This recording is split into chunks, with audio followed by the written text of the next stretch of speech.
In 2006, as part of my job evaluation process, I had been a college professor for 4 years at that point. We had to write a teaching philosophy. And my opening sentence was, I am first and foremost an entertainer. I am secondarily a teacher. And my wife read it and she went, you can't say this.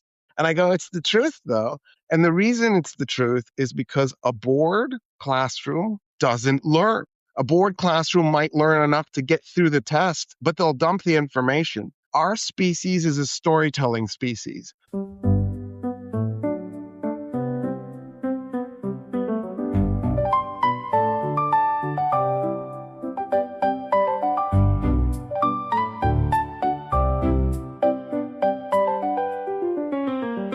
Welcome back, everyone. We have an especially great episode for you today. I'm very biased, and bias might come up later in the podcast, but we're very lucky to have Dr. Roy Casagranda with us in the studio today. If you haven't heard of him, he is an incredibly successful historian who basically gives public talks around the world. And I can't do his bio justice, but he has attracted millions of views online across numerous different subjects, and we're very lucky to have him with us. So welcome to the podcast, Roy. Thanks for having me. So, Roy, I saw you for the first time, I want to say 2 or 3 years ago, and I was scrolling through the feed, and YouTube threw up this video saying, a brief history of the Western civilization, and playtime 2 hours. And I'll be honest with you, I was quite cynical. I thought, no way. No way. I don't know. It's just. And then I watched your video. In the first 10 minutes, you basically had this intro where you said, look, history, I'm going to misquote you, I think, but I think you said it's non-fiction literature. And it's this idea of you've got to try and apply this structure to so much information. You've got to start somewhere, right? And then I was kind of hooked because you seem to deviate from the normal historian lecture format a little bit. I mean, yes, there's always a narrative there, but you kind of went into the details that you thought were important. You didn't in any way hide your biases. You were kind of quite explicit about it, saying, okay, well, I think this, right? And I think that, and that's why. You put a lot of humor in there. You made it very accessible. And I thought you did an excellent job of compressing Western civilization into a 2-hour YouTube video.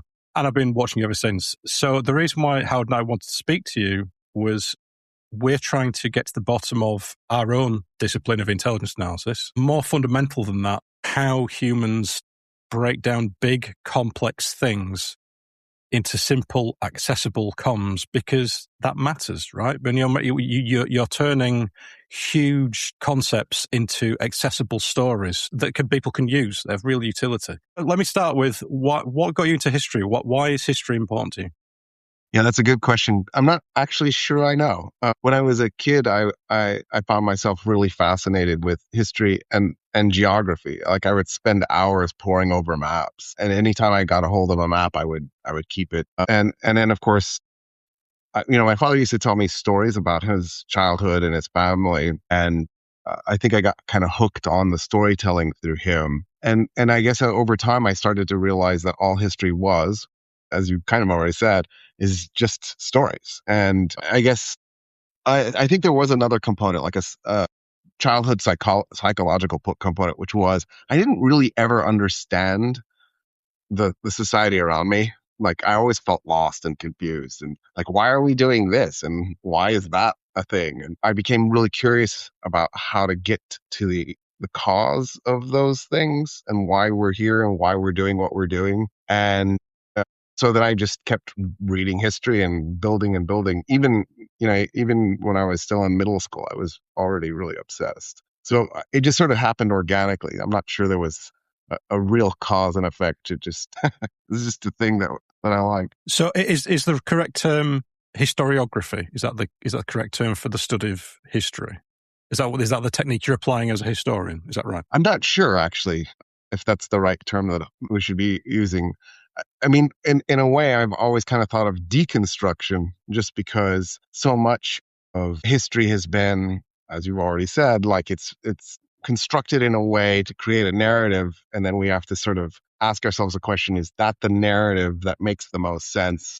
And one of the things that I ended up learning was all the history that I learned about Rome, just as an example, when I was a kid and all the way into my early adulthood was just wrong. And I had to actually just stop, draw a line, and try and be open to the idea that everything I knew about Rome was wrong, and then go back and re-examine Roman history. Obviously rely on the original sources, but looking at other people's takes on it and archaeology. And what I ended up just doing is really, in a way, I think having a more honest opinion about Rome, or a more honest understanding about Rome. But to do that, I had to accept that all the work I had put into it, because I think people get attached to their beliefs, right? And that at the end of the day, all our beliefs are actually really garbage. We need to be willing to toss them in the recycling bin or in the trash and start over. And so for me, that's been my history journey, is constantly finding out that what I've done is what I believed was wrong, or what I was taught was wrong, and then re-examining it. Leopold von Ranke, they introduced this notion of reliance on primary sources, good argumentation, and proper citation, which I agree with the principle. But then from beyond, then we kind of get into this space where historians kind of drift into grand narratives. So we've gone from a model of what happened with some simplistic descriptions of why, and drifted into kind of these kind of meta descriptions, the grand narratives and the Hegelian stuff, and it all kind of takes a life of its own. And I think in some cases, some historians do try and satisfy the people at the time, right? So like in British history, a lot of Indian stuff is omitted, and thankfully slightly being redressed now. But I remember what you talked about. I'm going to get the timeline wrong, but I think you talk about most curriculums. Is it that they go like Roman Empire, then skip a huge chunk, and then Dark Ages? Then it makes me realize how much editorialization goes on in history. And when we're teaching kids, right, because we're just saying this whole thing of how the hell do you tell a kid, here's everything that happened, right? You've got to make some choices. But it is kind of funny how some of those choices tend to paint the people in that space in a positive light at that time. And that's different from what you do, which is, I'll probably lead to my next question, which is, when you're doing a public talk, you don't seem to give the impression that you're trying to satisfy a particular set of people or institutions. It just seems to be your take. I mean, that's my goal, obviously. I think what also happens is people do a couple of things. One is, you're right, like they sort of, there's this narrative, they've bought into it, they like it, and then they just sort of repeat it. But I think also historians study history because they're really fascinated with the topic and the people and the time period. And I think we get confused because we allow that fascination, that excitement, to change our opinions in a way that tend to make things too positive. So, for example, I'm going to go back to Rome. The Romans were brutal. I'm part Italian, so this is like part of my identity. The Romans were unnecessarily ruthlessly brutal. And from the beginning, right, the first real victory the Romans experienced was in 396 when they captured the Etruscan city of Veii. And when they did that, they murdered all the men. They just simply slaughtered them. And then they took all the women and children and sold them into slavery. They exterminated this town. And then, they took the land and they carved it up and they handed it off to poor Romans. And then other Romans moved into the town and they revitalized it as a Roman colony. But from the beginning, that kind of brutal ruthlessness, today, I think it's safe to say that's the kind of genocidal behavior that most of the world frowns upon. And so instead of glorifying them and sort of ignoring kind of the brutality of it so that you can have this, oh, wasn't Rome cool? We should probably just go, no, Rome was what it was. And it's not up to us to rewrite their history or ignore the pieces that were nasty because we want to glorify it. What we need to do is we need to tell their story in an honest way. Okay, when my father passed away, I was insistent that I was going to do his eulogy. And my aunt lost her mind. She was like, no, I don't want you to do the eulogy. And I'm my father's only offspring. So this is the thing. The reason is she knew I was going to tell an honest story about him. And my father was an alcoholic that blew up his life. He just imploded himself. And he was a brilliant geophysicist finding oil all over the place. And he went from that to nothing. And in my mind, I needed to tell his story accurately, not gloss over the ugly parts, because I was honoring his memory by doing that.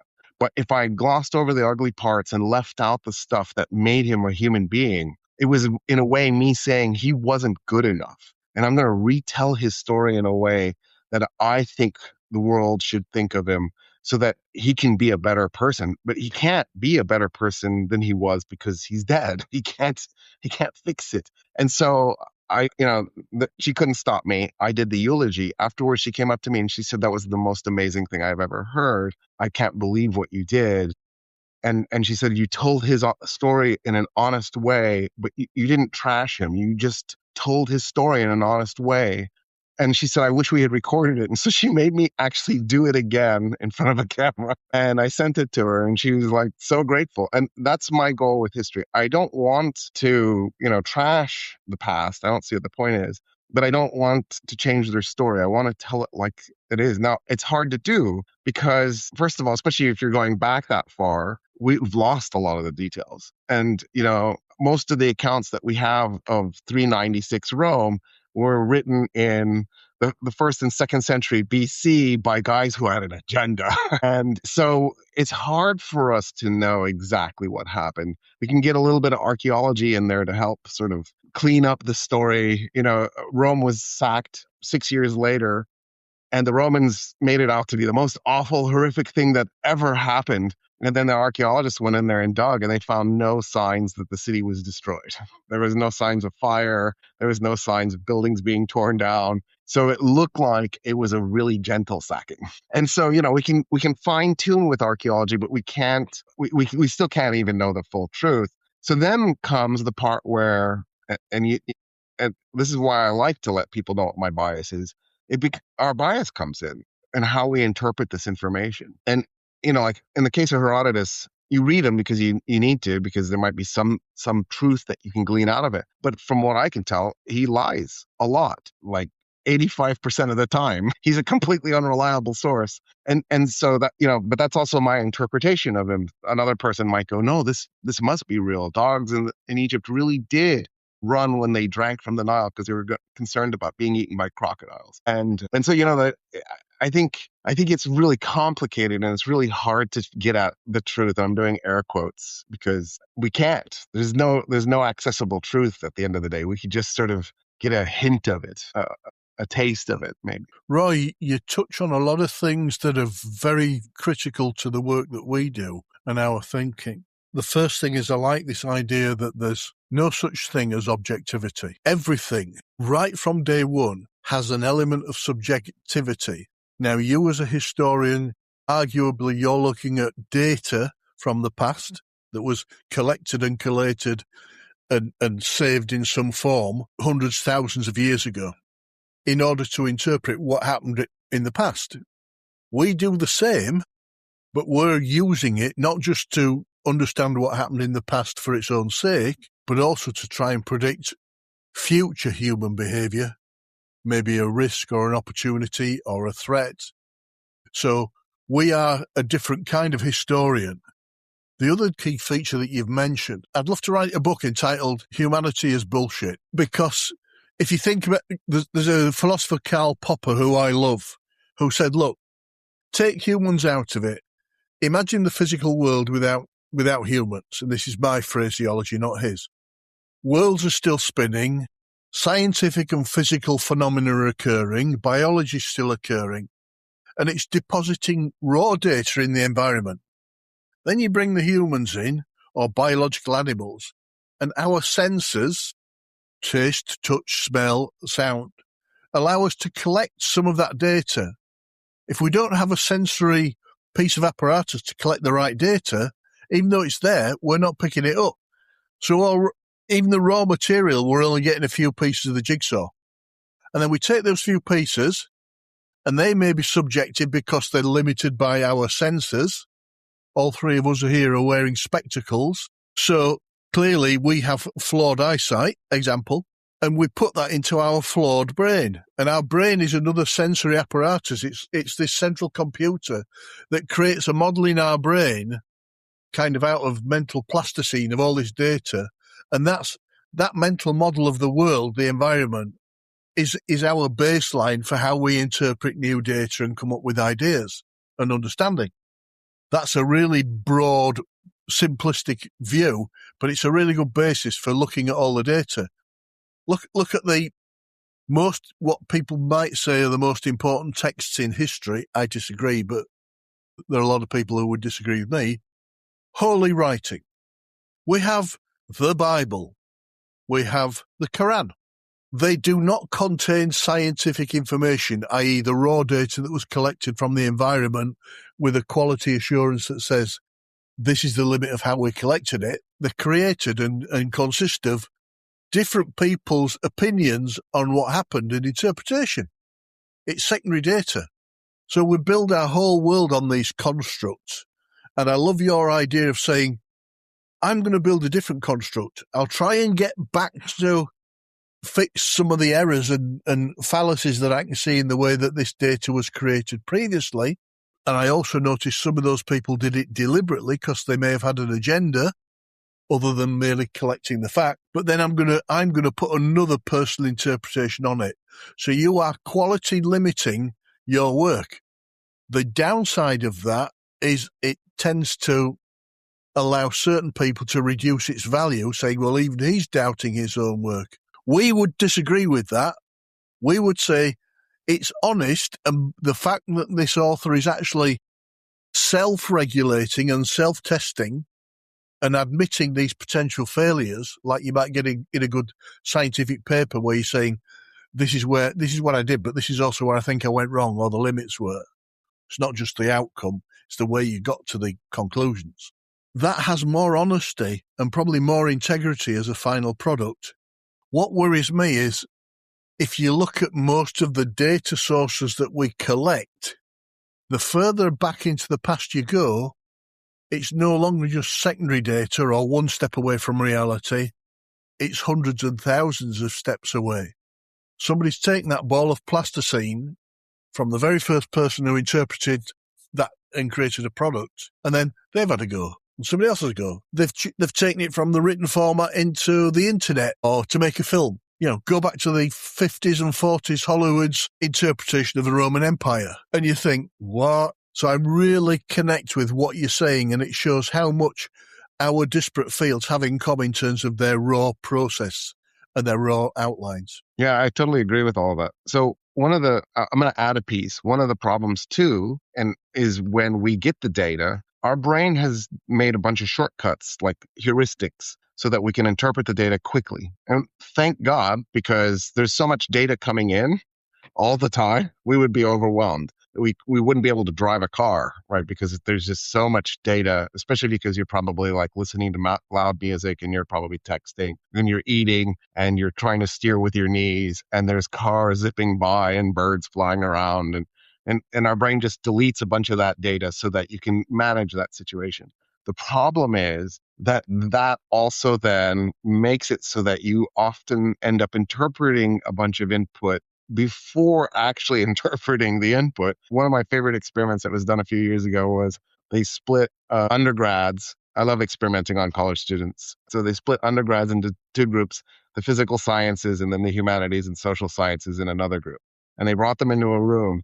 And in the physical science room, they showed a video of two objects being dropped at the same time, but one of them hits first. They obviously altered the video so that it would be the case. And in the other room, they have the two objects hit at the same time. And then they asked the people in the room what they saw. And in the social science and humanities room, the object that was clearly heavier was frequently, the majority of the time, was said to have hit first, even though they hit at the same time.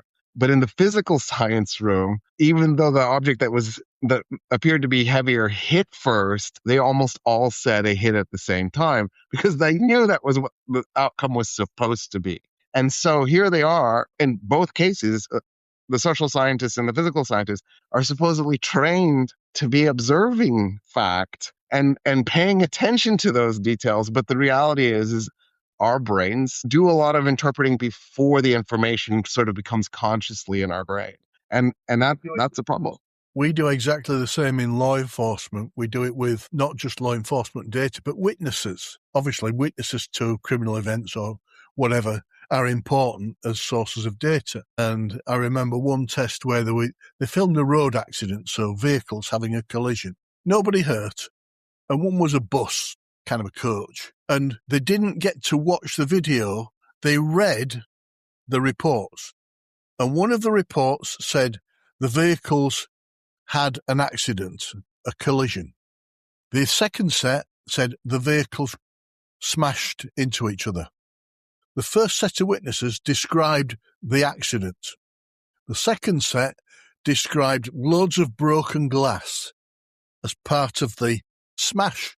So just the insertion of the word smash made their mental loop exactly like you're talking about. Oh, there must have been broken glass. No. Interesting. And it just shows how important not just an overall report or a communication, but the tonation, the context, each word, the way that we communicate really can massively influence the clients of our products. And it's kind of a lesson that you're part of this chain of Chinese whispers. That's the nature of life. And you've got to think about how have the people leading up to it coming to me manipulated this and cocked it up like you do. And once it leaves me, my desk, for my next customer, how am I intentionally or otherwise summarizing or characterizing or limiting influencing the product in an inappropriate way? So I really see some commonality there. Yeah, for sure. I was going to say, and then throw in implicit bias, which we all have whether we want it or not, and it becomes even more complicated. When you look at thinking, how the processes work, both Mark and I are fans of Daniel Kahneman, Fast and Slow Thinking, where he talks about the different parts of the brain and how some of them kind of have an almost reflex where they need to get you to a decision quickly. So, like you say, they do a hop, skip and jump over the raw data to get to a survival reaction, where long thinking, they take time to think about all the data and evaluate and reflect and come up with a considered outcome that may be different than the fast thinking. So it's not that people do it deliberately for laziness. Sometimes it can be functionally useful to the individuals or to the organisation. Sometimes we don't have the luxury of taking time. Certainly in our world, we don't.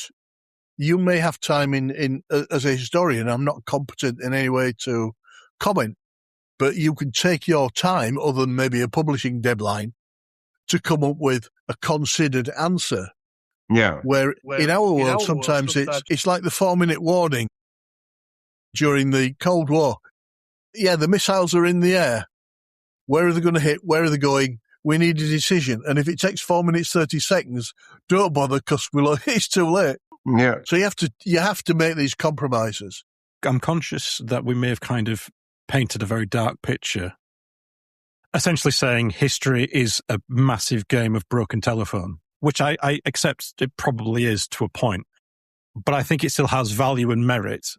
But I think there's a big failure that we need to address. I want to get Roy's view on. So, Roy, what I'm going to do is I'm going to try and put to you my interpretation of what works about your content, and perhaps there might be some criticism in there as well. And I'd like you to come back and see if you think it's a fair assessment. So I think that and I say this as a complete layman, as an idiot, and, Howard's already made sure we've annoyed half of the religious crew. I'm going to try and annoy every historian on earth now, and stats folk. But I think the problem is I think at some point down the road, history, alongside other social sciences, wanted to become more scientific and lent into heavily empirical and statistical methods. I've got a quote here from, is it Carl Bradenbar? Am I pronouncing his surname right? 1962 presidential address to the American Historical Association. He said, "The finest historians will not be those who succumb to the dehumanizing methods of social sciences, whatever their uses or values, which I hasten to acknowledge, nor will a historian worship at the shrine of that bitch goddess quantification," which I think is itself is a historical callback to an earlier American history from philosopher William James, who described the other bitch goddess success. So there's some pointless genderization going on there, but it was a historical context going back to Fortuna. The reason I raise that is even as far back as the 60s, there was this notion of don't lean into the science, right? Because your science is about being predictable. You get these, you make a hypothesis, you do some tests, and maybe you can see if your hypothesis was correct. But in history, we can very rarely do that, right? We can't step into the same river twice. And I think, and this is where intel analysis has sometimes struggled, and I think has fallen down a well of trying to be as empirical and scientific as possible. Because your content, you do use stats, you do use evidence, you absolutely do, but you very rarely go, the stat was this, so end of argument. You usually kind of have a layered argument, you make an inference with a few premises, and there might be some stats in that. And you may even say it's open to interpretation. But I think sometimes other historians in your place may be more guarded in their approach because they don't want to make a scientific stamp, right? They don't want to say, this happened and this is science, this is therefore fact. I just wonder, have I got that right? The problem really started in the 19th century, by probably no later than the 1890s. What happened was economics had a lot of success in explaining macro behavior. And I think it triggered like this giant jealousy event because people were looking at what was happening in the physical sciences and they were going, wow, look at that. They're actually figuring out how the physical world works, and they're, getting one success after the other. And then economics has kind of figured out generally what macro behavior looks like and why it works the way it does. And it created this, and it took decades to unfold, but history by the 60s, political science by the 50s, there became this sort of movement, the 1950s and 60s, to scientifically approach these subjects. And so a battle took place in academia between qualitative and quantitative way of looking at the fields. So to a large degree, I'm going to talk more about political science than history because my training is actually as a political scientist. And so I got to see it from the inside in an intimate way. The qualitativists won the war. Well, at least, let me rephrase it. They have been winning up until now. Let's just put it that way. And, and their refrain is, well, it's political science. We're doing science here. And the problem is, like you said, how do you conduct a scientific experiment on human beings? Like the experiment that I just talked about, where we brought the students in, separated them out by their fields, and then showed two objects falling. If I conduct that experiment in 100 years, I'm going to get a different result because people's framework, the way they understand the universe will have changed. Like one of the things that political scientists study are elections. Well, how is an election in 2024 going to be anything like an election in 1924 or 1824? The reality is the culture has changed, the technology has changed. There's no way to conduct an experiment that's gonna hold any water in 10 years. And one of the funny things that happened was political science decided that they were going to throw down on a principle, that they had a belief that I think 85% of the field holds on to, called rational choice theory. And rational choice theory says that all humans, and any sentence that starts with all, if you said all electrons, I'm happy. Yeah, totally. Why not? All protons, all quarks. But if you start with all humans, you've lost me immediately. There's just nowhere we're going to go from there. All humans are always, like I'm not always anything. All humans are always rational and self-interested. And, I kind of feel like if those political scientists had spent, 10 minutes of their life with another human and not maybe, scrolling on their phone and reading books, they would know that is a nonsensical statement. It is true that we are often self-interested, but it is also true that we are often altruistic and take care of one another with no expectation of getting anything back in return. It is true that we are sometimes, very rarely, you mentioned Daniel Kahneman, he basically says we could get rid of the word rationality and we'd be just fine because it occurs in the human behavior so infrequently. And so that position then made them want to do experiments on people. So they would do all these rationality tests over and over and over again. And it kept coming back to them over and over and over again that humans are not rational. Yeah, this is not the answer. Yeah. This is not the answer. So the kind of the surrender event in political science to this probably took place like 10 years ago. They changed it from this is what humans are to this is what humans ought to be. And I'm like, what? No, You're supposed to be a descriptive field, not a proscriptive field. What is this, a cult? You're actually back to the 10 Commandments in the Bible. Thou shalt not steal, thou shalt not covet, Behavioural science is a contradiction in terms. And it's because we painted ourselves into a corner. And then these guys had built their career on this, and they didn't know how to get out of it, except to say, well, let's make it prescriptive instead of descriptive. And that kind of trap, I think, has really damaged academia. Like it has really hurt. But the fun thing about it, or not the fun thing, but I think one of the reasons why people did it is it was a shortcut. It was another heuristic. It was a way to just avoid dealing with the really hard problems. The reason all of this started was in the 1890s, economics tried to figure out how to describe micro behavior. And to do that, what they should have done is gone and read all the psychology literature, which in the 1890s, obviously, there was plenty of it. It just, we're a lot better off today in psychology. But, at least that would have been a great place to start. And then philosophy, because that's what we've been doing as a species for the last 2,300 years, is trying to figure this out, and 2,500 years. And so to not have gone to psychology and philosophy, I mean, that in my mind, that ruined anything that they did from that point on, because it was like they were just reinventing the wheel. They were starting over from scratch, as if somehow that 2,500 years of philosophy, and, during the Islamic Golden Age, they were already doing psychology. So really, we've been working on psychology for 1,000 years as well. And so to ignore all that and just to start over and make a statement, I think kind of ruined the field. It also shows a complete blinkered or flawed thinking. If you think we are human beings, so we are sentient creatures that are subjective and flawed, governed by psychology and philosophy. These areas of humanity and human behaviour that take us beyond the scientific world, the real world of chemical reactions and biology and all the rest of it, into this idea of how does intelligence and thought work alongside science to lead to survival or better qualities of life or whatever the hell your objectives are. So if you could almost say science, philosophy, psychology are the three legs of a three-legged stool which describe humanity. I mean, Mark and I, we've had the same in our profession. There was a phase where everybody wanted to go towards we'll use the scientific method because then it's safe. Yeah, but hang on. We're trying to describe and predict human behaviour, crime and criminality. So the science doesn't always predict it, and also there's not always scientific data available. We have to use human data or flawed tertiary sources or even just a blind guess.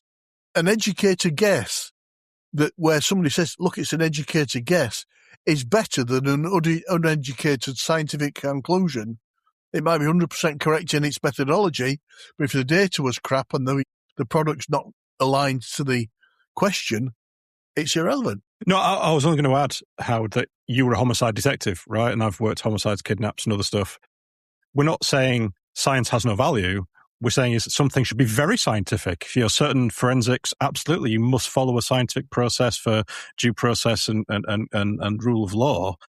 But in terms of thinking and feeling and trying to work out what happened from a situational awareness point of view, you've walked into a room with literally a body on the floor and a knife sticking out. It's a bit tricky to apply the scientific method or that layer of abstraction, because you don't have 100 labs or 100 universes where you can run that and see who did it in the end. So you're absolutely right. I mean, the thing is, if you take good old Schopenhauer, the who, what, where, when, how and why being the 6 questions that we ask of everything, in a homicide, a key part of the offence is not just that a human being was killed by another human being. The critical piece in English law is called with malice aforethought. In other words, they had a guilty intent. I killed him and I wanted to and I planned to, and this is why. The whys are not scientific reasons. Unless he says, I did it because I took a drug that made me lose all rationality and I just became an automaton. It's a case of what was the psychological reason for killing? A lot of homicides, are based on power and sex. Though there's a psychological drivers, and homicide is just the ultimate expression of power and sex. Sex crimes are all power. Governments are power. Religions are power.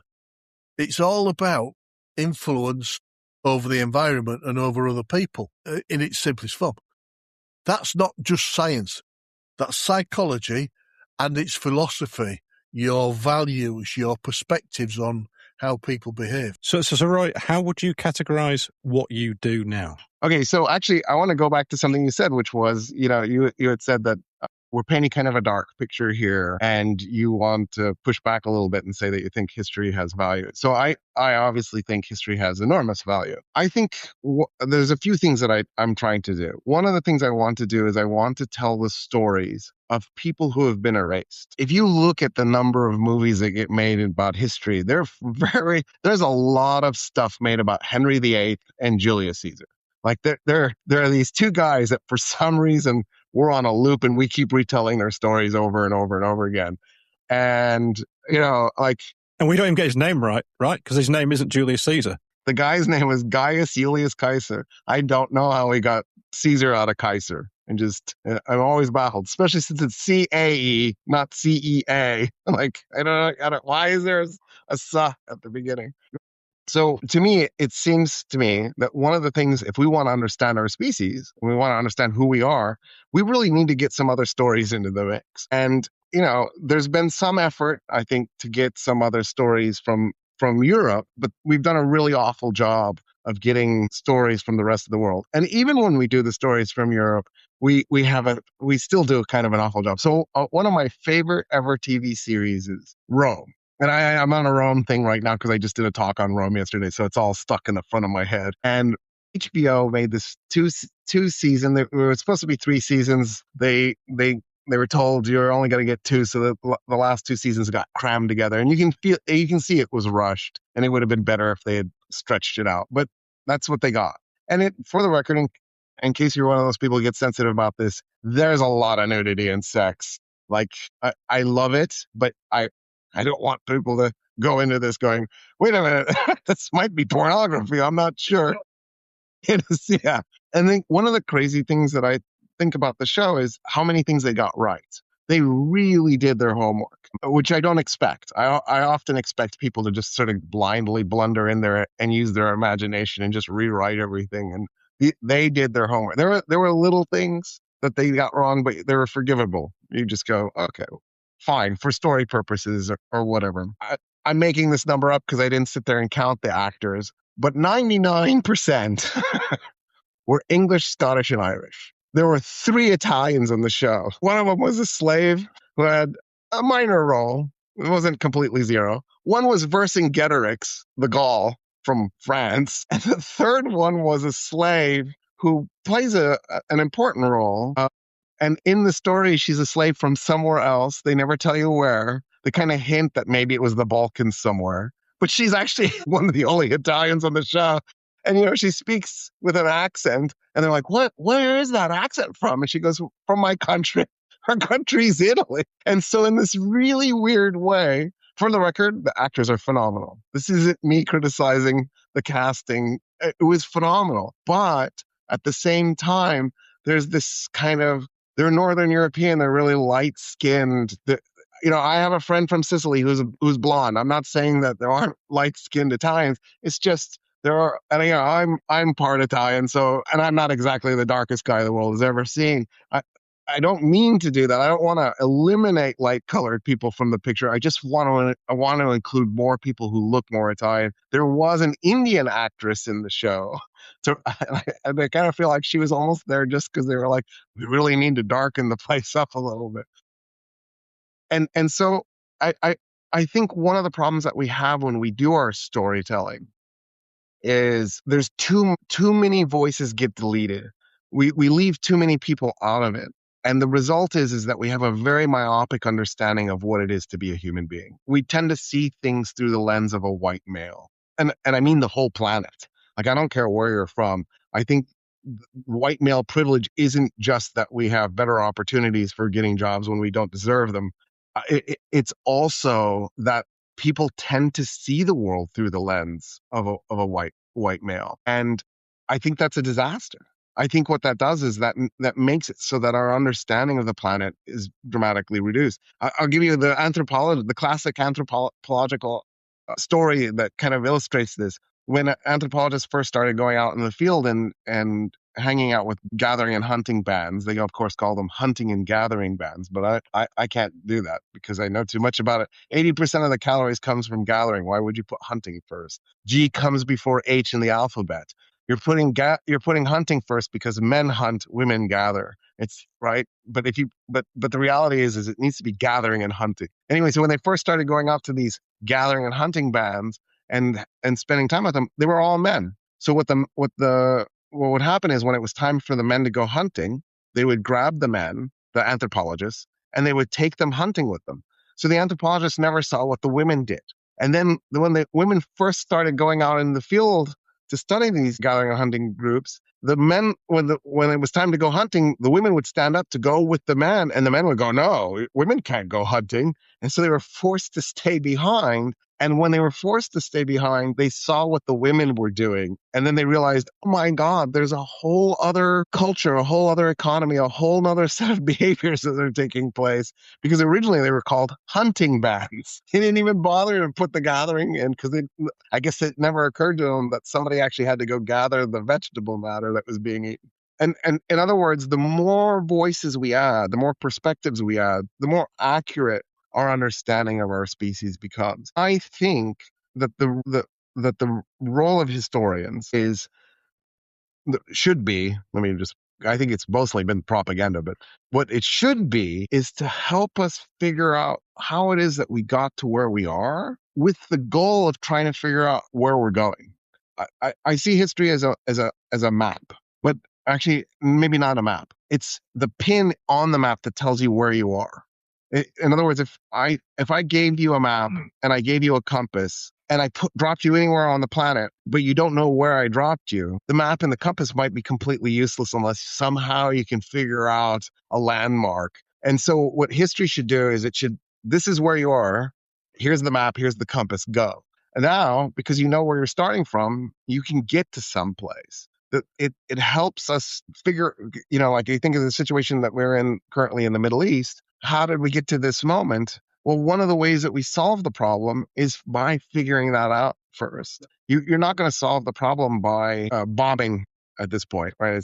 It's useless. You're not going to solve the problem with military forces. You need to solve the problem with diplomacy. And the only way you're going to be able to do that is you have to understand what the people at the table want, how they got there, why they're doing what they're doing. Without that information, anything that we do going forward is useless. Unfortunately, we've allowed historians too much ego. And I think that's one of the problems. Historians want to be right all the time. That's not possible. I remember one time a person had commented on one of my videos, and I thought they asked a really good question, so I responded to it. And when I did, I used numbers different than the one in the video that they were commenting on.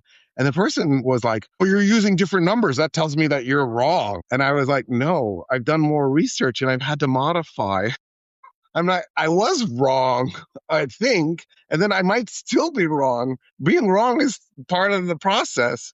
I forget the quote, but who said that when the facts change, my opinion changes? Yeah, when the facts change, my opinion changes. That's how it should be, right? But it's not how it is for the most part. And then there are people, I think, who step in a way that's inappropriate. One time I was on a panel, and we were going to talk about a situation in the Middle East.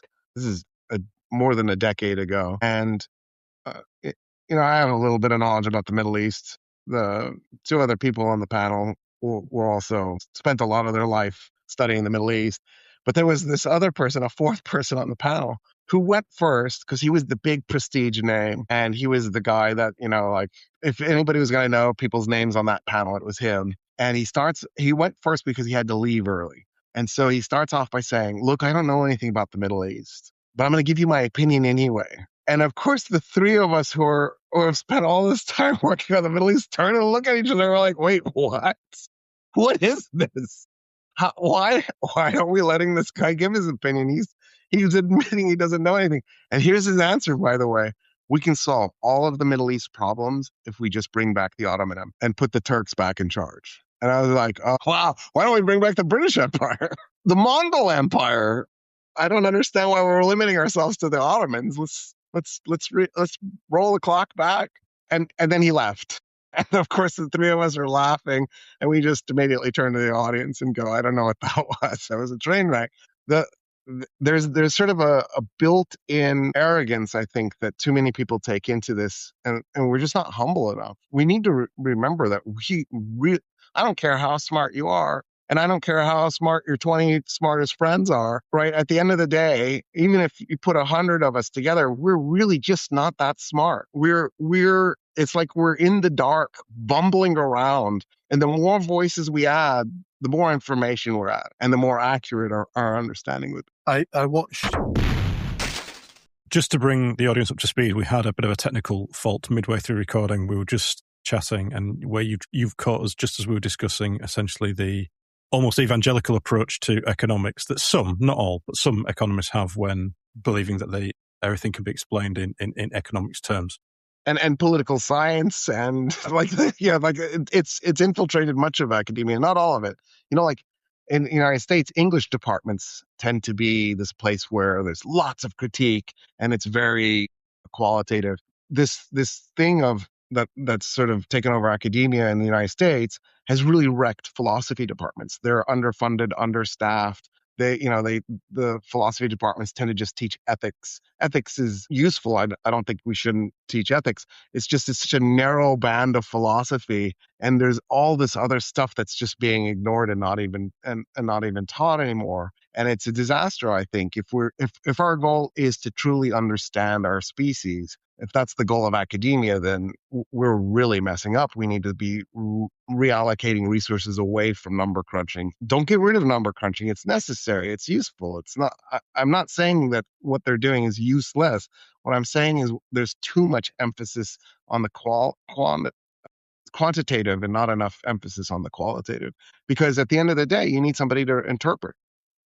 And for the record, sometimes the qualitative guys are really wrong on this. I remember when Higgs boson was discovered. Like, I remember where I was when it was finally announced. Well, when it was finally leaked that something had happened.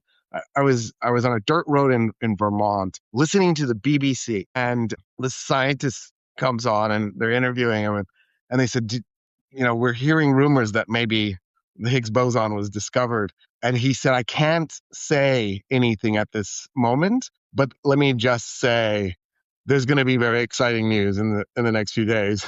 I was like, okay, you just said it. Well, in that moment, I heard another interview, and I think it was also BBC. They brought on the qualitative person and the quantitative person. And the quantitative person said, we're really excited to see the data because, there's a model for what Higgs boson should look like, but will it match? And then the qualitative guy throws down and he goes, if it doesn't match, it's not Higgs. You've discovered something else. And the woman who was the quantitativist is like, wait, what? No, I mean, we don't know if it's going to match. We have a model. We hope it matches. And then she said, no, I actually hope it doesn't match because it means we have to do more research. And I was like, yeah, that's the attitude you need to have. And then the qualitative guy was the guy that was like, no, this is a religious thing. God told us that the God particle is going to look like this. And if it doesn't look like this, then it's not the God particle. And I couldn't believe it, right? Because for me, it had been reversed my entire academic career. It was the quantitativists who acted like that, not the So I'm not saying this is a one-sided thing. It definitely goes both directions. It's just in academia, the qualitativists have been winning, and as a result, they've been causing more frustration, I think, than the other way around.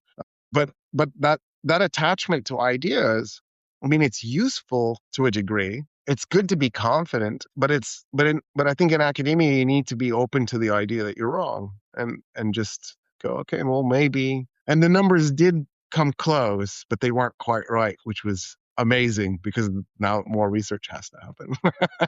Because how horrible! I mean, what would be the point in existing? It'd be tyrannical. I mean, that's something me and Mark Blythe argue about. Is I'll say this technique doesn't work. And he goes, well, yeah, but what if it did work? What if everything worked? What if there's an equation for everything? That would be horrible, right? Can you imagine if it's just... So, Howard, was there something you wanted to come in with before you went off air? Sorry. You made some good points, Roy, before we got into the theological element, shall we say, this argument over academia, all of which I agree with. The first thing is the reality of the proportion of the data population that we have gathered to form our views on. And I watched a podcast the other day to do with politics with two politicians from opposing forces here in the UK. And one of them was pontificating on Israel. And the other guy said, how often have you visited Israel?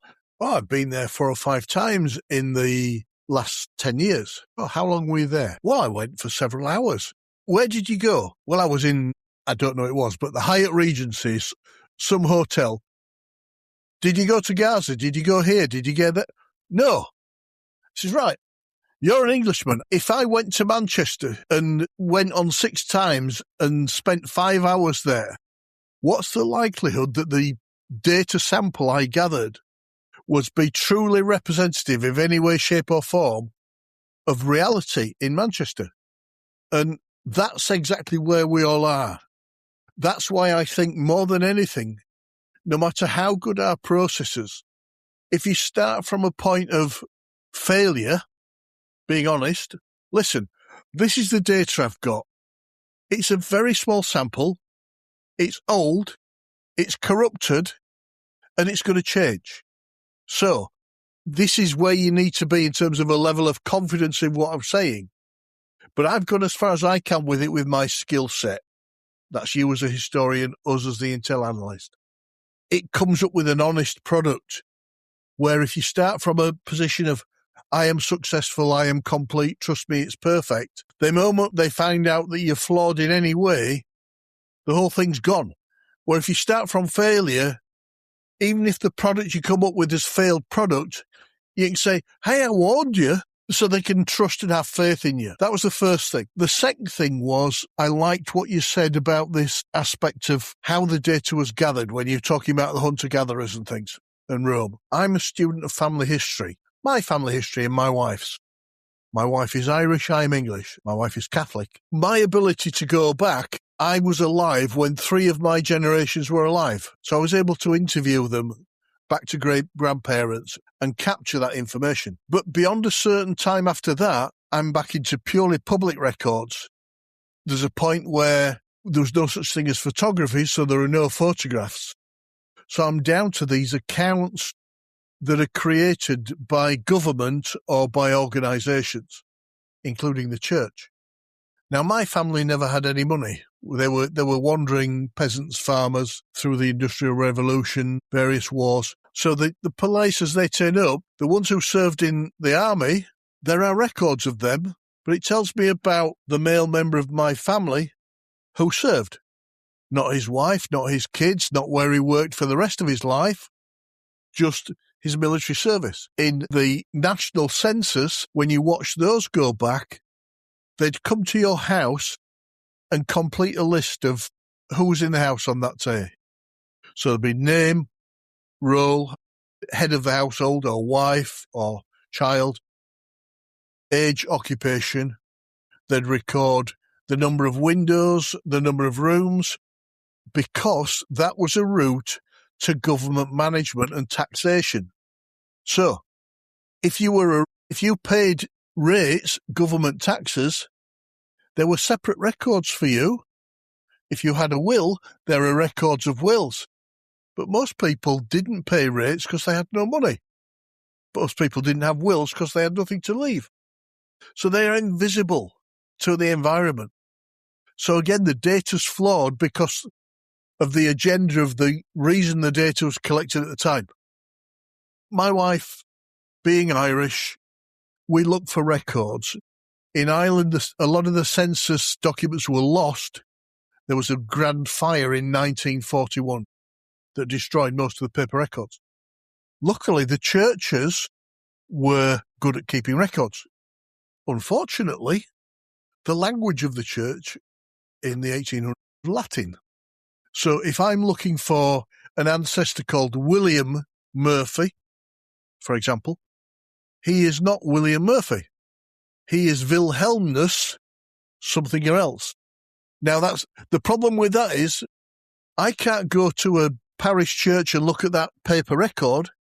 I have to look at a computer database that it's been transcribed onto. So when I look on that database, I search on William. The computer is looking at records. There's no William there. And it's not it's Wilhelmus. So the data exists, but the lens through which I am forced to look at it, this historical data, is flawed. So again, that introduces failure. And the last point I'd make, I like the idea that you said, look, I'm looking from this point. This is my perception at this location right now. But it's also a point in time, and it's a point in the evolution of society. It's a point when cultures were different. It's a point when methods for gathering data and creating information resources were very different.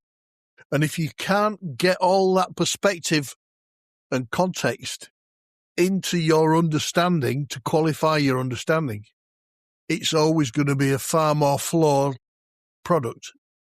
You know, I'm sure when you read back into Roman history, you're not reading it in Queen's English as found in the St. James Bible. Because if you are, you're not reading anything like the Raw Data.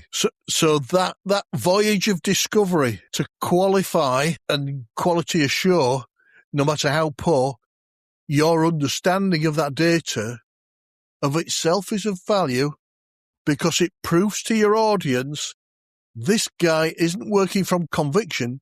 He's working through a method that I can look at and independently assess and maybe even follow. I might come to a different outcome, but like you've said, like Mark mentioned, the very next bit of data that falls into this guy's sphere of knowledge, that may change his product. Howard, I agree with you, but I want to tie it back to Roy's long-form content because I think there's a note of optimism here. And again, Roy, I mean this respectfully because if I do point out any flaws, I think they are unavoidable. Because so a little while ago, you talked about the production of the BBC drama Rome, and you said there were things in there that they got right, and there were things in there that they got wrong, principally the ethnicity of the actors and things like that. That editorial decision about what to record or not to record, and as Howard taught then, there's always going to be like a record bias, who's keeping the records, what they're keeping the records for. I think one of the things that I take from your content is, I think, and I don't mean this in a negative way at all, but I think you dovetail both education and entertainment. And I think so you do put humour and tangents and other things in there, because if it was just you reading bullet points of history points, it would be pretty damn dull, right? I'm not suggesting you include any nudity in your lectures. That may be for another time. But the challenge, I think, of now is what do you include and what do you exclude? But also maybe getting kids that they're growing up. Like, I wonder if you have a take on this. Again, not taking any away from the STEM fields, but in the last 20, 30 years, it's all been about, okay, well, the STEM fields are the real fields. The humanities are kind of less important, right? Less emphasis on history, on English, on drama and performing arts. I don't know if you've heard I think it's an old Indian myth of three blind men feeling different parts of the elephant. One's got the trunk, one's got the tail, one's got the leg. One thinks he's holding a rope, one thinks he's touching a wall, the other one thinks he's touching a snake. I think this is the problem that we have trying to describe reality, right? Is that there's different approaches. And if we just stick to one, so if I take one bad example, like I think in the Star Wars movies, it's deliberate that all of the Imperial officers are British because it just conveys, yeah, absolutely. And I'm not saying we don't deserve it. Okay, we had it coming, so that's fine. Okay. But that achieves an objective. And I don't want to get sidelined into, what ethnicity certain actors. I totally get that producers have a problem of like, they've got to sell a product and they've got to try and make it accessible and familiar to an audience. But I'm also with you in thinking, well, hang on, I'm not entirely sure if there was a Jesus, he would be white. And I think your earlier point of saying we have to bring along people of different colour, of different culture, of different background, and we have to kind of, also going back to your very early point about your father's eulogy, which is the warts and all approach. Because I think if we get into a thing where our narrative is entirely positive or negative, I think that only provides ammunition for that kind of red team, blue team, my side, your side. Because I want to tell you that you might appreciate this, I'm not sure, but I have a friend, he's a good guy, but he's got some slightly spicy takes, and we sometimes argue about some of his racist views. And we've been arguing for a long time. And he's from a Eastern European country, and the only time I've ever got anywhere in an argument with him was sending him sending two of your lectures, because he considered himself a history expert and he was quite solid in his seat. Do you know what I mean? About certain kinds of levels of superiority and I'm not going to name the races or the cultures involved. You probably figure it out yourself. But essentially, until I presented some of your content, he was quite firm in his belief. And it wasn't until in credit to him, he had the will to actually engage with your content honestly, and it completely reversed his take. Wow. And he's still got, I mean, he was brought up in a certain way and he has certain things, but he's now more moderate in his beliefs. But I think that's because you've, like I say, if you had done, I'm trying my hardest not to kind of overly politicize or make this sensationalized, but your content doesn't go, all white people are evil or all X people are. You do call out the things where imperialism, colonialism are absolutely horrendous, and you should. But I think your take is kind of a humanist, overall, kind of super macro level. You know, we're all humans, right? And isn't it terrible that that group of people did these things to that group of people? That positioning, I think, is really helpful. But I also think your lectures are a form of entertainment that is capturing certain bits of history that's somehow been omitted from the educational system. Yes, you will have omitted things. Yes, you will have biases in things, but you're quite clear about that. Do you think this is where we should put more investment in this? So, for instance, we shouldn't just say we teach history at school or at college, but actually we need to be thinking about entertainment in more broader context. We need to have some better standards that say, look, if we're going to do if we're going to do a historical drama, we need to have more facts in there. And do you see not necessarily you specifically, but maybe the YouTube historian as part of that? Or do you think it's just are we drifting too far into entertainment? Oh, no, it makes total sense. Actually, one of the things that really irritates me about the entertainment field is how often they will change things that are unnecessary to change. Like, it didn't help the story. One of my pet peeve movies is U-571. So it's about a U.S. ship that captures a German submarine. It's like, it was a British ship. Why did you change that? And the only reason I can think that they did that is they just cast Matthew McConaughey and they knew he couldn't do a British accent. He could only do a Southern drawl. And they were like, okay, we just have to change the nationality of the ship.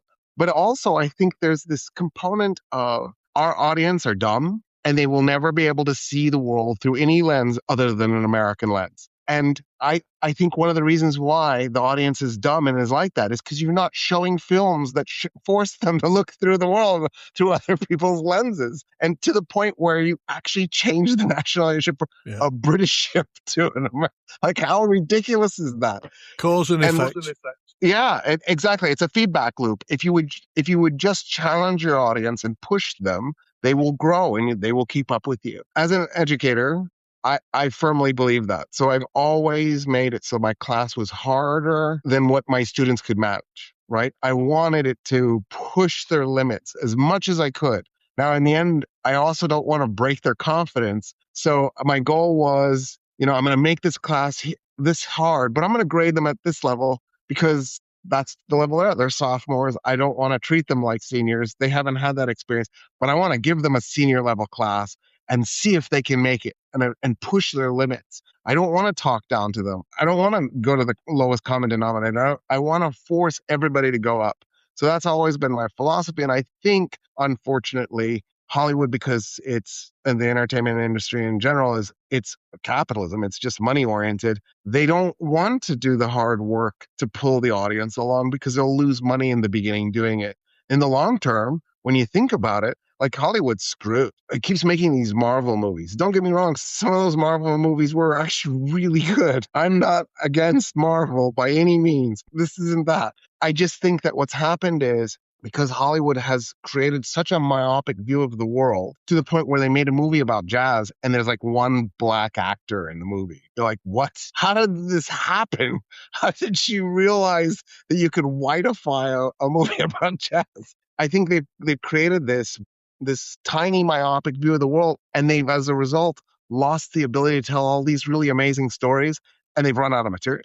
And all you have to do to get that material is start reading history. History is insane. Like, I know the story of a guy who was part of a royal family who his country gets invaded and is destroyed, and he ends up on the run for a decade as a child, until he's captured and enslaved in another country. He works his way through the ranks and then ends up becoming the ruler of that other country and defeating the guys who attacked that destroyed his original country. Like, how is that not 10 different movies and a TV series? Like, the stories from history are so epic and often unbelievable, but because they actually happened, we're stuck believing them. That it just kills me that Hollywood isn't mining that and is instead, at some level, watching superheroes punch each other over and over again and have absolutely no effect on each other is kind of boring. At some level, I want to just see Superman bleeding with broken bones. I know that's DC and not Marvel, but I feel like he's, in many ways, I guess Captain Marvel is the Superman equivalent on the other side. Those two are they're gods. They're omnipotent deities. Like, you can't do anything to them. And I'm not sure why that's entertaining at some level. Don't get me wrong. I've actually loved a lot of the Superman movies, especially the most recent one. I thought it was really cool. It's just that there are these stories we should be mining. You accuse me of being an entertainer. So in 2006, as part of my job evaluation process, I had been a college professor for 4 years at that point. We had to write a teaching philosophy. And my opening sentence was, I am first and foremost an entertainer. I am secondarily a teacher. I said educator. And my wife read it and she went, you can't say this. And I go, it's the truth though. And the reason it's the truth is because a bored classroom doesn't learn.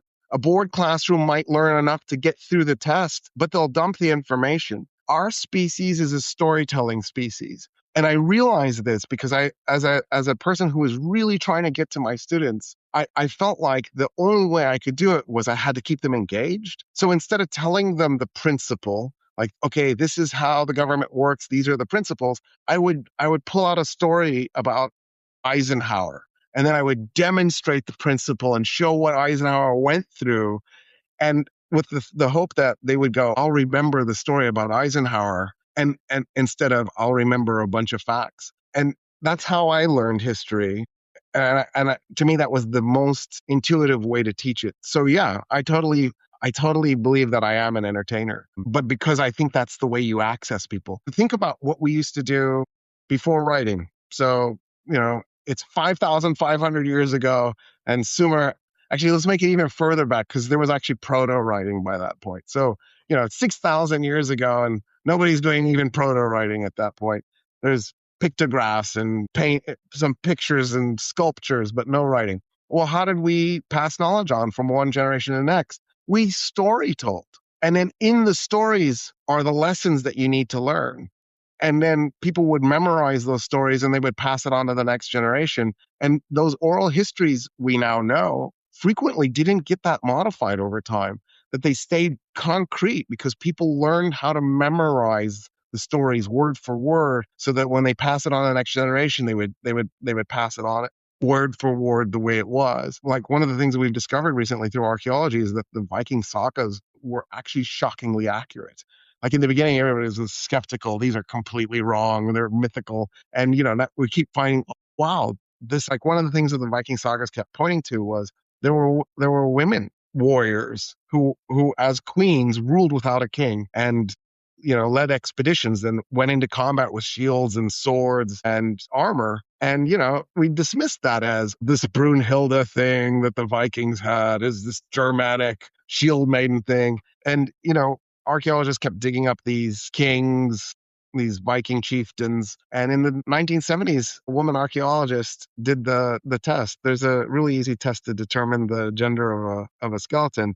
At the back of your skull, there's a knob if you're a man. There's no knob if you're a woman. So she just reached under and she started doing this, and she found that some of the kings were actually women. She brought the research forward, and she was immediately dismissed, and everybody forgot about it, and nothing happened. And then I want to say it was 2016, 2015.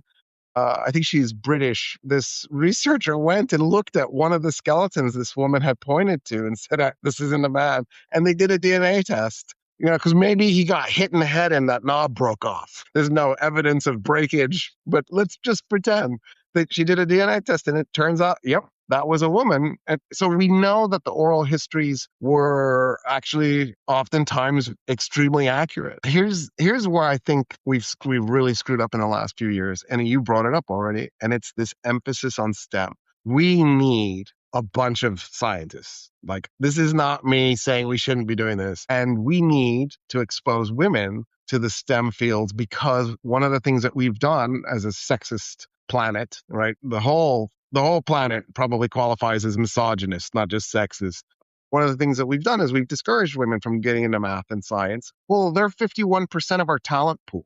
And our species just isn't smart enough that we can throw away 51% of our talent pool.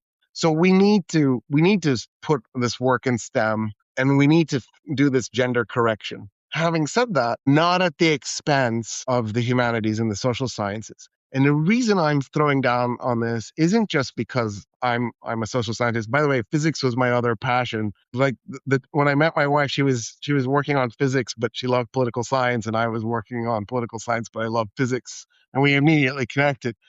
I think what the reason we have the positive things that we have today, so in the university system, and the kind of education that we have, and the kind of achievements that we made in the 50s and 60s and 70s, like the scientific achievements, the social achievements, the cultural achievements, was because of a liberal arts education.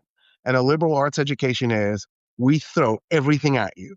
We hit you with art, we hit you with history, philosophy, we hit you with the social sciences, and we hit you with the physical sciences. And we try to create a well-rounded person, a person that can have a conversation with people outside of their field, instead of a bunch of Fachidioten, or specialist idiots who can only talk about their one thing that they know. And what I'm seeing happen, the trend that I'm seeing happen, is there's this attitude of, why are they taking these classes? They're not going to use them in their job. Let's just purge those out.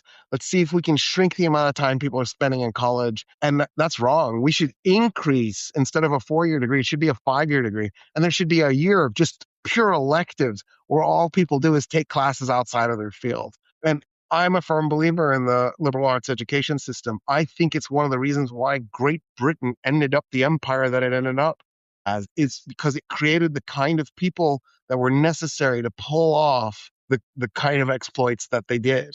The United States in the 50s and 60s and 70s was an innovator society. We're not anymore. I mean, we are for like unnecessary tech, right? We were really good at making a bunch of apps that who cares about. By the way, I think they're making our lives more complicated, not less complicated. I'm totally sick of apps. I'm totally sick of passwords. I'm totally sick of all these conveniences, because when they break, they're so frustrating to fix. We were doing the United States was doing genuine innovation where it was really cool stuff, like Velcro. Like, who doesn't want Velcro? Is amazing. I think we got there because of that liberal arts education. And I think the fact that we're moving away from that and streamlining and trying to put the emphasis on STEM is going to have a really catastrophic long-term impact on the kind of people that we produce going forward. If you want to see how that looks, just go to the developing world, because that's how those universities are. If you're a country that doesn't have a big economy, and you're trying to catch up to Europe and the United States, and Japan, you're going to put your emphasis on creating engineers. You're going to put your emphasis on creating people who are going to go out there and build you bridges and roads that are going to create the kind of infrastructure that you need. You're not going to train political scientists and historians. Well, one of the problems with the developing world is it makes it so that the college-educated population doesn't have the kind of bandwidth that you want to have to create the kind of society that I think most of us think we want to have. And that's because they're missing that liberal arts education. And then, of course, the great tragedy is to get that liberal arts education, you move to Europe or United States, and then the United States and Europe poach that talent, and then they don't go back to their own country. And then the United States and Europe complain about all these immigrants, and it's like, wow, I really want them to go back to their home country. My goal is to unimmigrate from the United States, to undo what my great-grandfather did when he brought his family over. Okay, you hate immigrants? Good. Bye. And to see how you guys function without immigrants. I think the fact that we're at this point where we've become like this hate and fear-based society is also part of this failure in the education system. In the United States, we've been cutting education funding since Reagan. Reagan hated education and started slashing education funding. And I think we're seeing the product of it in the United States, where everybody's in lizard brain mode. And there isn't the kind of conversation that we need to be having as a society where, we're asking the more important questions, not who stole your job. What was the job? Brain surgeon? Because there was some guy from Pakistan who became an MD and stole your job. You weren't going to be a brain surgeon anyway. It was going to take too much work in college. It was going to be too hard. You live this easy, privileged life. You're going to take the easy way out and live off your inheritance. Or was the job a roofer? You're never going to do roofer or picking blueberries in a farm field. You're never going to do that either because it's too hard, right? I mean, like, people have lost perspective. They've lost contact with reality. And I think that's partly because we have seriously damaged the education system. And I don't know how to fix it. It's interesting you saying all that, because I think there's so many things it makes me think about. We had a guest, Paul Charter. He was telling us about how modern TV, Netflix, they're making content now for what they call multi-screen audiences. So they've got the phone out and maybe two phones out. Well, and the reason why the dialogue has changed from suspense and just, show, don't tell. Now it's, you've come into the room with a gun. Why do you have a gun? What are you going to do with that gun? That kind of radio play type dialogue is now everywhere, is because the attention window is now practically non-existent. So I think there's an attention span issue. I think it's fascinating what your take. I mean, I'm not an American, neither's Howard, but America's been a big part of our cultural identity because we kind of grew up on, US media, US kind of fiction, and I think, and I might come back to fiction in a second, but I think going back to the other point about qual versus quant and the kind of scientific approach, the overly scientific approach to things, is how nice sometimes have a joke that we do with students, which is there's the qual people who, and we use the word qual in the sense of, what do you think? What do you feel? But there's a bunch of qual people who essentially get a bunch of qualitative data, run it through a number crunching machine, and it's just another form of quant, right? So the survey says this because of the Likert scale or whatever. And the joke we have is, you've seen Blues Brothers? The scene where they walk into the bar? Yeah. And it's, what music do you play? And it's both kinds, country and Western. It's like, that's the methods of analysis, right? There's qual and there's quant, nothing else. And so I absolutely totally agree with your kind of pluralistic approach. And we probably wouldn't recognize it in this country as in that term. But I think one thing that the benefit, we've had mixed things in my education. I'll be interested in what Howard's take on this. Is my education, from a history perspective, it's like you say, big omissions, but it's used to put on togas and, tea-stained paper and learn about Vikings with horned helmets that weren't really real or whatever. But we had all the other subjects, right? We had English, we had all the other stuff. And that's helpful. But I think what I've witnessed in my 40-odd years, and if you keep this in the back of your mind, Roy, because I'll come to Howard first and to you, is I feel like our content is changing because our attention spans are completely shrinking. So I think in the 20th century, people stopped reading, right? Because people were going from the New Yorker and long-form content to smaller and smaller content. And now we're on to kind of nano content, right? Where it's all YouTube shorts and TikToks, and people will spend 2 hours watching 1-minute clips. But if you say, hey, I've got a Roy Casagranda lecture, it's 2 hours long. Oof, no. And it's the same amount of time, right? So I think we've trained ourselves in Western society because of commercial drivers. I think there's been a race to the bottom, and you touched on it, right? This race to the bottom, saying, with Marvel and the Marvelization. I mean, I'm not a huge Marvel fan, but I think there's only so many sky beams you can have before it gets a bit dull. But it gets to this point where I guess the accountants are making the decision, right? The way we did it last time was commercially successful, mass appeal, we'll make X million. Creatively, it won't go anywhere. But I think that's the other thing that's a bit weird, right? Because some of the most culturally important pieces of fiction were probably not commercially successful. I don't think Aliens was that great at the time. Babylon 5, you and I talked off air about Babylon 5. It's arguably one of the most underrated shows of all time in a fiction space, but not commercially successful. So I think this is this thing of, and we see it in the sciences and analysis, which is, well, only the commercially successful has validity, right? So if you've got the money behind it, then it's valid, and if it's true. And if we want to make a movie where Ben Affleck stops World War II by flying a bomber, that's how it happened, and it's just crazy. So Howard, what's your take? Because to summarise my take on it is, I find Roy's take on America fascinating, because I'd have witnessed this kind of, I experienced America as this kind of American dream, land of optimism, from a distant thing, because I grew up on American TV and culture, but then seen it deteriorate and slip decade by decade by decade into where we are now, where I think, God, they were the optimists, and look where they are. I mean, we're the cynical Brits. Christ, where are we going? So what's your take, Howard? Sorry. My take is this is a global phenomenon. It's just America, because it's big and out there, has always kind of been the prom queen of nations for the last few decades, certainly in my lifetime. So that's more obvious when it declines or goes off in a direction than somewhere else. And I live in a place that was the empire controller of the world 150 years ago, and now is a third world country. So as an out-of-body experience, I see it as a global phenomenon. Now, the first thing I would say is, I agree with Roy. You have to entertain before you can educate.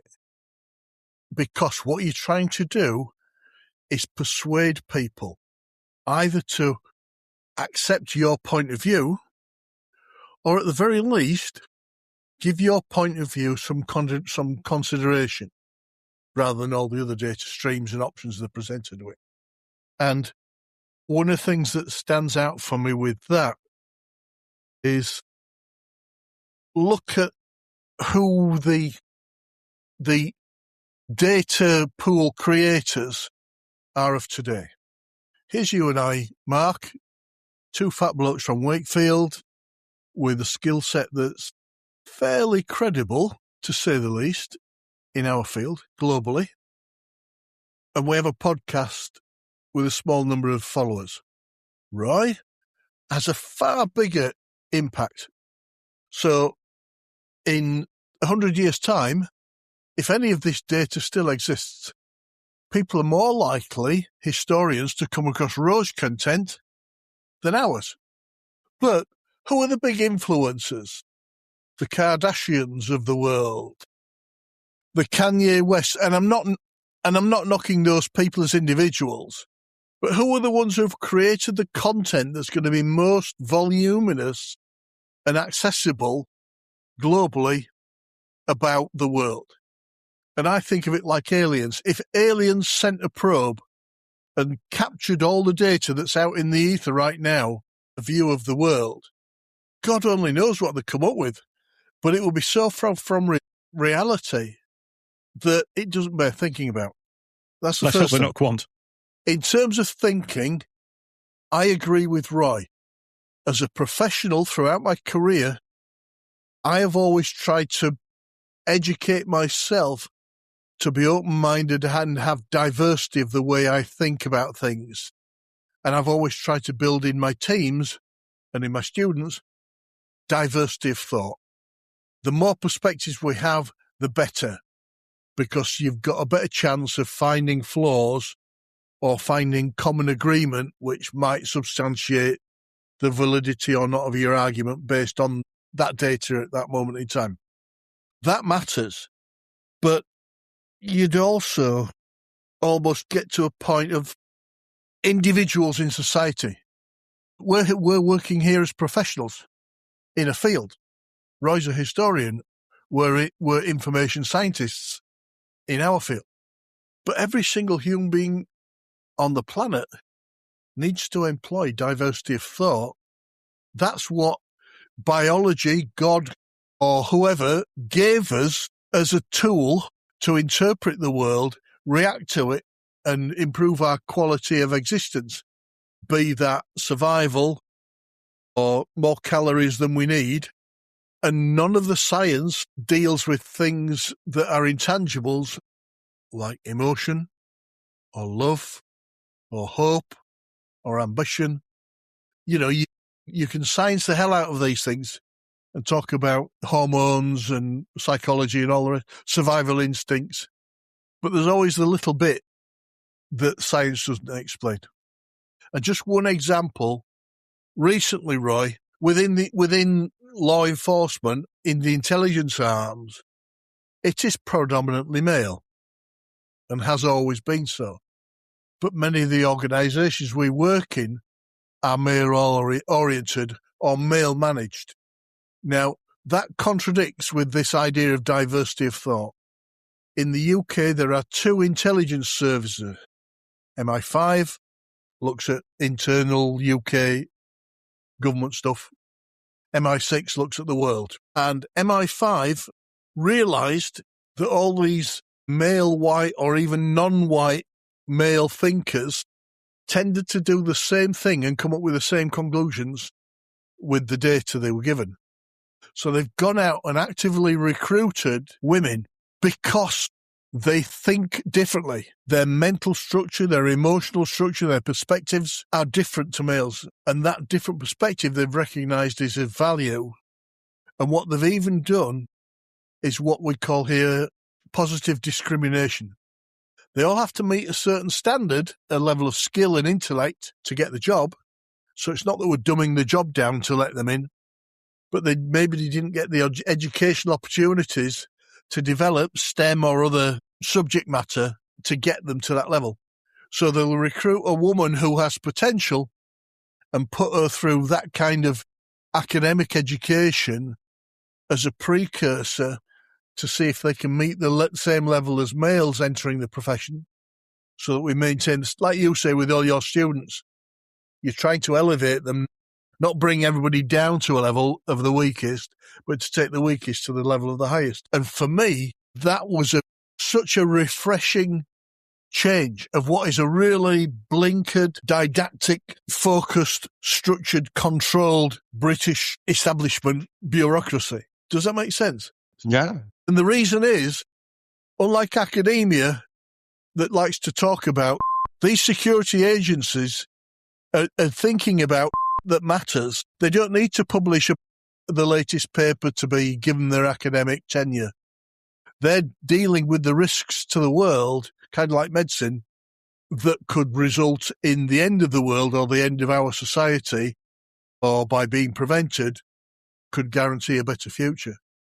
And I just love that lesson of thinking, how can we bring into our world this diversity of thought by celebrating it and trying to encourage it?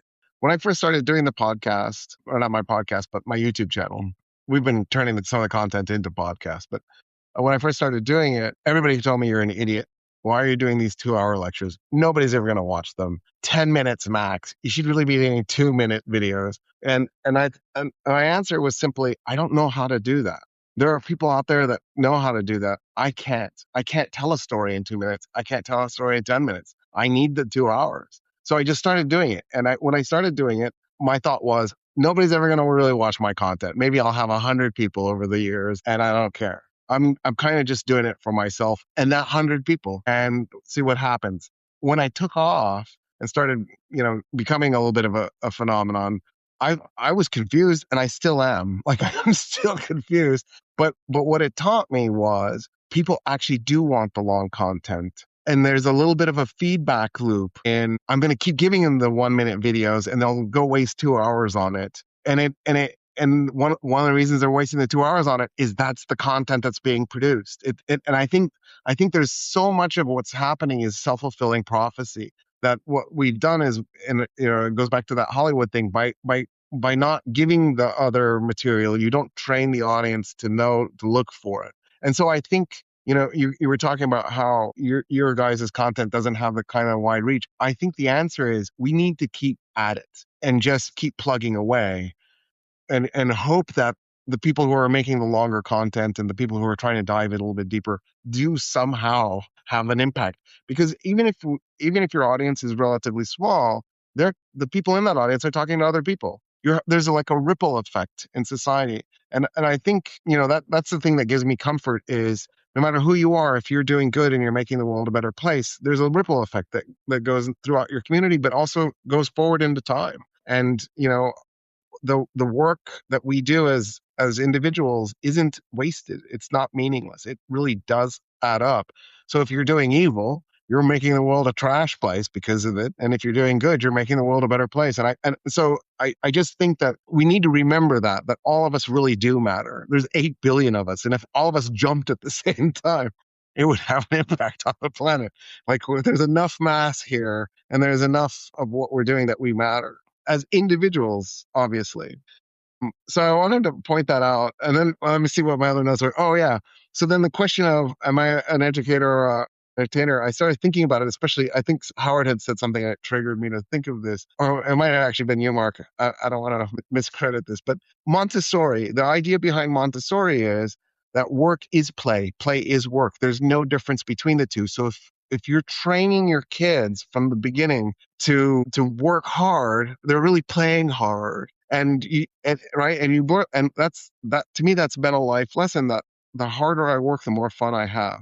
That play is work, work is play. Don't get me wrong, I'm sure there are really mundane, horrific jobs out there that are just terrible and people are stuck in them. But I think as a general rule, most people can find some measure of satisfaction in their jobs, at least in the developed world. And I think that's the attitude we need to have with education, is that education should be entertaining. You should want to learn. You should want to be in a position where you're like, oh my God, what is the answer to this question? And, there may not be an answer, but then that's part of the journey too, is that you keep digging and digging and digging and digging and digging.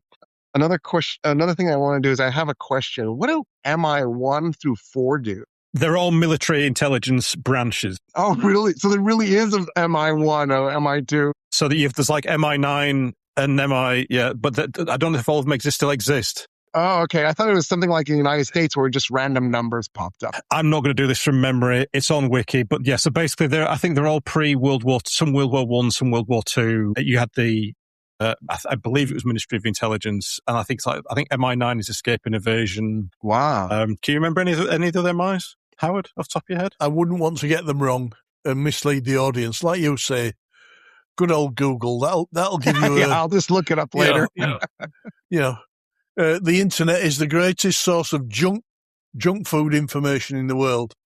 It's of debatable value and quality, but it's easily digestible and easily accessible. Easy. And what's really weird is how easy it is to get accurate information just by whipping out your handheld computer that we weirdly call a phone. Because imagine that 20 years ago or 30 years ago. So this should be the time when our species is the smartest it's ever been. And I feel like it's kind of almost the opposite. We've used these things to dumb ourselves down instead of smarten ourselves. I thought of one more thing, and it's this qualitative thing. A few years ago, my wife and I were listening to this thing about this expert on dogs had come on a show. And she was an animal handler, but also she had a degree in biology. And she goes, I'm not sure dogs can experience love. And my wife and I were looking at each other really funny because we're like, wait, what? Does she not have a dog? Because when I think of my experiences with the dogs I've had over the course of my life, I feel like they're the one thing on earth that really is good at agape. Like it is unconditional, raw, pure love.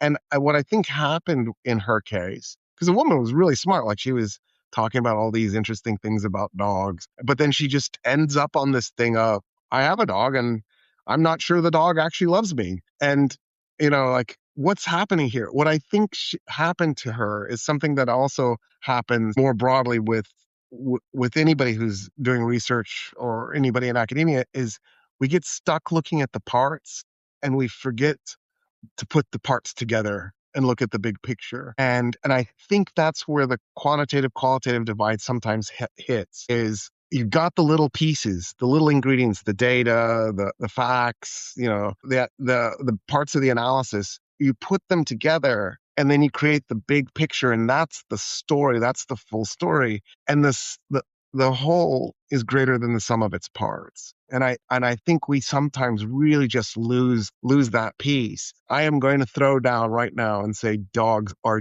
definitely capable of love. And by the way, just for the record, a few years after she had done this, they did a fMRI, I think it was, on dog brains, and then they would show pictures of their owners, and it would light up the same part of a dog brain as it does in a human when a human is experiencing love.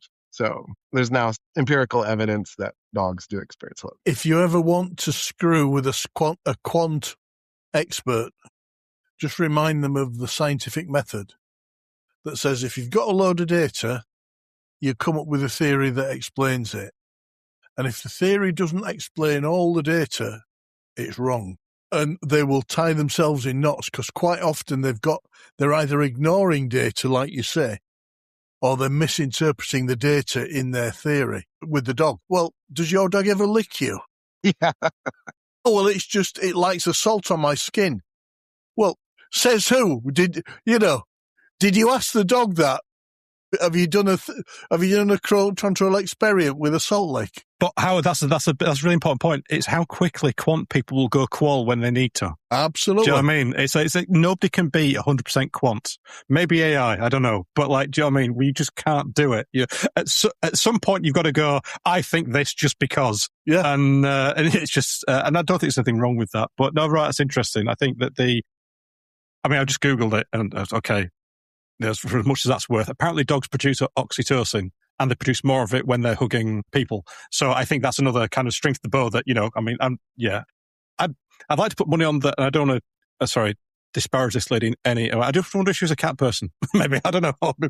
She said she was a dog person and she owned dogs, so. Okay, fine, fair enough. But so, okay, I don't know that cats love us. Cats actively despise us. I mean, they don't have owners, they have staff. I think they think they're the master and we're their 100%. pet. And they're like, Yep. Whatever. Yes, no, absolutely. They have staff, not owners. Mine, I mean, I have a couple of rescue cats, and I am a side part in their life. Yeah. But Roy, thank you so much for today. It's been a real treasure. I hope you might consider maybe coming back. Maybe we'll do a bit of a deep dive, because I think one thing I'll take us out on is you made a really important point about long form. We made a conscious decision right at the start of this podcast to stay long form for the reasons you outlined. We're in the same place. We can't have complicated discussions about interpreting reality in a 5-minute or a 10-minute soundbite. We just can't. And we've experimented in ways to kind of make it interesting and appealing. And it would be great if we could do a little internet ad and, this one neat trick, and historians can't stand us, but we just can't do it. There's nothing we can do. So I think a commitment, and that's where I would, anyone listening, I mean, Roy does have short form content. I think you work with, I forget the gentleman's name, but there's another guy who does YouTube shorts and just 10-minute clips. So your 2-hour things, there's a lot of content out there. So if you want to dip your toe into Roy's content, there is plenty of handrails and access points to get into. But I would, as a personal recommendation, maybe start with a brief history of the Western civilization, because I think that's a great place to start. I've really enjoyed it, Roy. Proof of the fact that failure is good. Admitting failure is good, and regardless of our field and our objective, how we process data and information as humans to drive our actions and our thoughts is a common theme regardless of geography, age, sex, location, profession, subject, call it what you will. Yeah, I agree. We'll call it there, gents. So until next time, Roy, all the best. Take care. Thanks, guys. It was great meeting you, Mark and Howard. It was awesome having this conversation with you. Likewise. This episode of The Collators was hosted by Mark Lockwood and Howard Atkin. If you like the podcast, don't forget to like and subscribe. You can find more episodes over at thecollators.com. Thank you for listening.